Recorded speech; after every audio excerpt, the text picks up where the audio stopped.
જીએસટીના 100 કરોડથી વધુના કરચોરી રેકેટનો પર્દાફાશ કરવામાં આવ્યો। જામનગરના સીએ અલ્કેશ પેઢાડિયાનું નામ ખુલવા પામ્યું છે, જેમાં અલ્કેશ પેઢાડિયાએ 560 કરોડના બોગસ બિલ ઇસ્યુ કર્યા હતા। અલ્કેશે 112 કરોડની સ્ટેટ જીએસટીની ચોરી કર્યાની વિગતો પણ ખુલવા પામી છે। અલ્કેશ પેઢાડિયાની બ્રહ્મ એસોસિએટ્સમાં રેડ કરાઈ અને 14 જેટલા નકલી ટેક્સ પેયર્સના નામે ખોટા બિલ બનાવતો હતો। ખોટી રીતે ઇનપુટ ટેક્સ ક્રેડિટ ક્લેમ કરવામાં આવતો હતો। દસ્તાવેજો છે, કમ્પ્યુટર છે અને ડિજિટલ સાધનો હાલમાં કબજે કરવામાં આવ્યા છે। બેનામે એકાઉન્ટ મારફતે નાણાંની હેરાફેરી પણ કરાઈ હતી। ત્યારે જીએસટી દ્વારા 4.62 કરોડની બોગસ આઈટીસી બ્લોક કરાઈ છે। આ ઉપરાંત 1 કરોડથી વધુ રકમવાળા જે પણ એકાઉન્ટ્સ છે તે ફ્રીઝ કરવામાં આવ્યા। 36 કરોડની ચલ અચલ સંપત્તિ અટેચ કરાઈ। 25 ટેક્સ પેયર્સમાંથી 14 જેન્યુન નથી।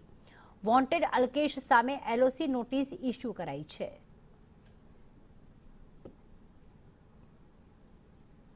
તો બ્રહ્મ એસોસિએટ્સના જે અલ્કેશ પેઢાડિયા છે તેમણે 462 કરોડની જે છે કરચોરી કરી છે।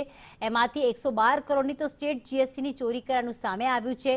14 જેટલા ટેક્સ પેયર જેના નામે આ જીએસટી કે ટેક્સ ભરવામાં આવ્યો હતો તે જેન્યુન છે નહીં, એટલે કે તેઓ વ્યક્તિ જ નથી કે જેના નામે ટેક્સ માત્ર ખોટા દસ્તાવેજો, ખોટા ડોક્યુમેન્ટ્સ ઊભા કરીને આ પ્રકારની ચોરી કરવામાં આવી છે। 4.62 કરોડના બોગસ બિલ કરીને અને કરચોરી કરવામાં આવી હતી। હાલમાં તેમના સામે રેડ કરવામાં આવી છે, દરોડા પાડવામાં આવ્યા છે અને તે હાલમાં ફરાર છે અને તેમના સામે નોટિસ પણ ઇસ્યુ કરવામાં આવી।